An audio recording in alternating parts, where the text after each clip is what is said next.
Little Satchmo is a tale about identity, loss, and about love. The love that little Satchmo, Sharon Preston-Folta, felt for his father, Louis Armstrong, and all the stories that came up about that love and that father that wasn't that present. Sharon, thank you so much for being with us. Thank you. What was the legacy that Louis Armstrong left you? He left me the fact that he was there for us as much as he could be. He left us with his love of caring. Mm-hmm. So through his letters, through seeing him, through him being with us, I knew that he did love us and he supported us all the way through. He left me personally with the notion that I had all that I needed to do, all that I needed to do what I wanted to do. And he made sure, as he put it, that I had my comforts. So our home, a good education, but his legacy of music and love for us. Okay. We learned in the movie that those letters meant a lot for you. But what about your mother? How did she felt with all that situation? Mom was happy in the very beginning, but as time moved on, she was frustrated and sad. So she was very pleased with his attention, his love, but wanted more. She wanted to be Mrs. Armstrong. She wanted us to be together more, yes, and travel with him more. So she, was happy every time she heard from him because he would send gifts. He would even send cash in the letters and definitely let us know about how he was thinking of us. So it kept her connected with him. But, she did want more. And you could see as, I got older, I could see that it was tough for her. But, she loved him deeply and was, willing to have whatever he was able to give us. She was going to hang in there as long as she could. And she did until the very end, even though by the end of, I would say I was 12 or 13, the romantic part of their relationship had ended and she knew that they weren't going to get married, but she was still loyal to him. Did you ever had the chance to meet the child that was with him in one of those pictures he sent? No, I wish I did. But that was, because we weren't really part of his public life, mm-hmm. He was on the road, and when he was at, one was making a movie with him or a couple of fans that came up to him. I never met any of those in the picture. Okay. I did see, people greet him when we were with him and we saw him live, but none of those little girls, and not the one that recorded with him. In Germany, who did that Uncle Satchmo's Lullaby. Yes. Yeah. the house the house that we see in the film, yes. Does it exist? That house that you see in the film is similar to the house that Mom and I, that my father bought for us and that Mom and I lived in. Mm-hmm. But that house is actually belongs to the family of our director. John Alexander, and it was just in the time frame, the way it was decorated, that it was it just turned out that it was a great opportunity. So in many ways it resembled the house that Mom and I had, the style of the couch, the radio, mm-hmm. the phonograph. Yes. Okay. And you describe a particular car that made you really happy when you used to see it at the end of the street, yes. Isn't it? Yeah, he had a big Cadillac, big Cadillac limo style that would just pull up a big black automobile, and you knew, everyone knew someone important was coming into our area. And so it was really great to see that car pull up because I knew he was going to get out of it. And those were really good times when he came out of the limo, yeah. And would come and see us. And even though, I had brief moments with him, it was, like Christmas. It was always something special. I always had a nice dress on, and was to see him because my mother made sure that I was looking my best to greet him. And then sometimes my cousins would be there because when we lived in Manhattan, in Harlem, my cousins lived downstairs, and sometimes they would come up when he was coming, and he would bring coins for me, and he would bring coins for them as well. And they relished those times where they got to see him. So it was pretty special. It was a big party. Yes, it was. You first started to write a book about your story, and then you decided to put it in television. You decided to make a film, a documentary about it. When did you decide it, and why? Well, after I wrote the book, I met one of our producers, Louis Armstrong, because my, as I put it, my day job is with a NPR radio station in Tampa, where I'm part of the sales team. So for over 30 years, I've been selling broadcasting radio advertising. And I was working in St. Petersburg. It is one of the areas in Florida that I cover. And there was an event there, and I met our producer who was producing this event, and she was one of my clients, and we became very friendly. Okay. And I gave her a copy of my book, and I didn't hear from her for a couple of years, after the event was over. And then I got a call from her saying, I read your book, and I think it would make a great documentary, and I have a director in mind. And the director she had in mind was John Alexander, who had just recently made a film called This Is Love about a blues singer, Rudy Love, that was really instrumental in the R&B age, but no one really knew about him. He never reached that critical fame.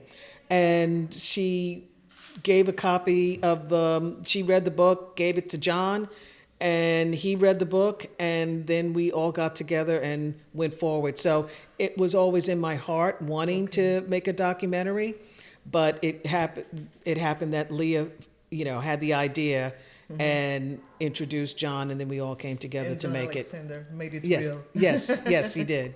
Since you work in a radio station, how do you feel when you hear Louis Armstrong in the radio? Anytime I hear his music, it touches my heart. It's melancholy, and I'm always thrilled. And sometimes I go back to the memory of being there live, because that was one of the things that I would say one of the highlights is seeing him perform live. And when Mom and I would travel with him, if it was a nightclub, of course I couldn't, go in the audience. Sometimes I would sit in the in the dressing room, but otherwise we would be right front and center. And seeing him perform was always magical. And my mom and I would say were as bigger fans as the audience. As an adult, how do you feel? What do you feel about Louis Armstrong? Well, I've made peace with what didn't happen in our relationship. I know that I would love to, at some, later on in my life, I wanted to have a conversation with him as an adult. It took a while to really want to get to that place but when he passed on, I was young, and he and my mother, their relationship was not in the place, not as loving, because they had that huge fight. So they weren't in a romantic relationship anymore, and I hadn't seen him in a while. So I was frustrated and angry, and for so long, really not wanting to think about, me being his daughter. I couldn't talk about it. It was just very, very frustrating. It wasn't until I got older that I started, wanting to connect the dots. And then when I was in my 50s, knowing that being a grandmother, it was time to leave a legacy for my children, and the secret was something I didn't want to leave them. And at that point, I needed to, kind of reconcile what my childhood was. So, it was a journey. Okay. Was it a relief to write the book? In many ways, it was. I would say it took really finishing the book to come to a place of peace. But during the writing of the book, there were many times where I just had to stop and kind of just sit with, where I was and what was happening, and the fact that, I wasn't in his public life, like really exploring that, because I kind of just pushed it away for so long. So now here it is in my face again. I was not a part of his public life, and reconciling that. So, there were parts of the book where, my mother would always tell me it was Lucille's fault that we weren't together. And when I started writing the book and reading the letters and just, examining my memories, I had to understand that it wasn't just Lucille that kept us, from being, from being a family. And those were moments where, I just had to kind of put the writing down and leave it for, a couple of months and then come back to it. So it was just being, the honest truth that all of the adults were a part of, what happened. My mother played a role, my father, as well as Lucille and his manager. Okay. So coming to that reality, was a bit sad, but at least, I'm happy I didn't continue to make Lucille the villain. Everybody played a role, and that I had to accept. And it just made me feel even stronger about getting out and telling my story, because knowing that everyone made a decision that they felt was best for his career, for the times that we lived in, then I said, you know what, I'm making the decision for what's best for me. This is not the legacy I want to leave my children. It's not how I want to live anymore. I'm not going to live in the secret. And we were a family. No matter how fractured it was, we were a family. So it really motivated me. How many letters have you read?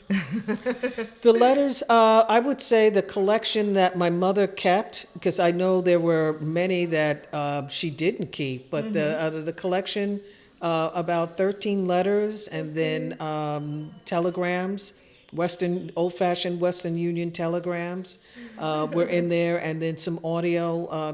He made a lot of reel-to-reel recordings. So, yes. We have the chance to see that in the movie. And so the audio, so I read that many. And fortunately, what she did keep were letters from when she was married to her husband, Slim. And that's when she first met my father, and they were on the road. They worked together. He was a headliner, and Slim and Sweets, the dance team, were a part of the show. And so they were all friends, and there were a couple of letters that he wrote to Slim and Sweets.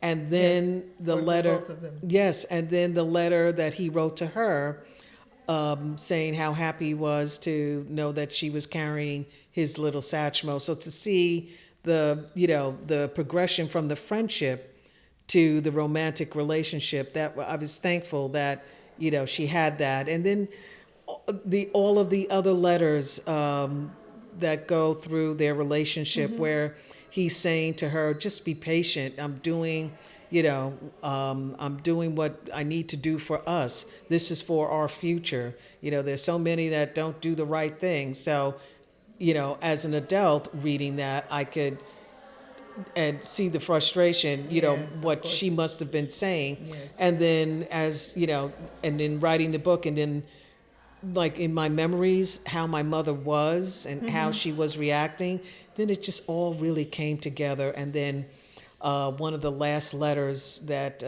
not the last letter, but one of the last letters that he wrote, where they hadn't spoken for a while. Okay. That reminded me of, the breakup, and then where he says it's time to bury the hatchet. But, you know, through all of that, he was still a presence supporting us, and our lifestyle didn't change Yes. at all. What does little Satchmo means? Well, Satchmo. well, Satchmo, I believe, was a name given to him by an English reporter at one time, because his name, they used to call him Satchel Mouth because of his big smile. And the reporter just shortened it, and my father liked it, and it stuck. So he called me his little Satchmo, because that was one of the names that he was called. But he was called, you know, he had quite a few nicknames. Nicknames, yeah. Do you think that some of his fans might be a little disappointed by knowing this story? Yes, I know some of his fans, especially musicians that I would say older musicians that may have worked with him or were coming up, you know, right under him. And it was, you know, for who he was, it was always about his music and his image. And I would say for their generation, they may still feel that the knowledge that he fathered a child out of wedlock would be something that would damage his reputation. But actually, what it does is it gives him more of a dimension, you know, more of a human dimension. And I would say younger generations embrace that knowledge, and they embrace me for talking about our family. Even though it was fractured, it still was a family. And so many people share that in some way, shape, or form, so it's connected with a lot of people. But I have gotten some resistance from the music community, but thankfully not a lot, you know. and people have been very gracious, and people, when they see me, they love to share their memories of him with me, and it just really gives me more of a sense of just how important and beloved he was, and that's where some of the sadness comes in, because I didn't really get to experience a lot of that firsthand with him, you know, walking with the crowds. Of course, when we traveled,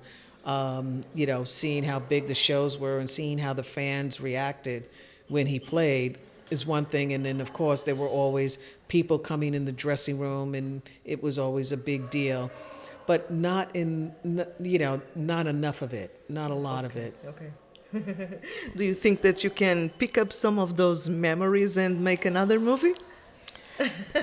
Well, possibly. You know, I've been asked, is there a sequel? And you know, maybe, and maybe another movie I was thinking of is more exploring the relationship my mother and father had. You know, as you know, through that, just really get more into detail.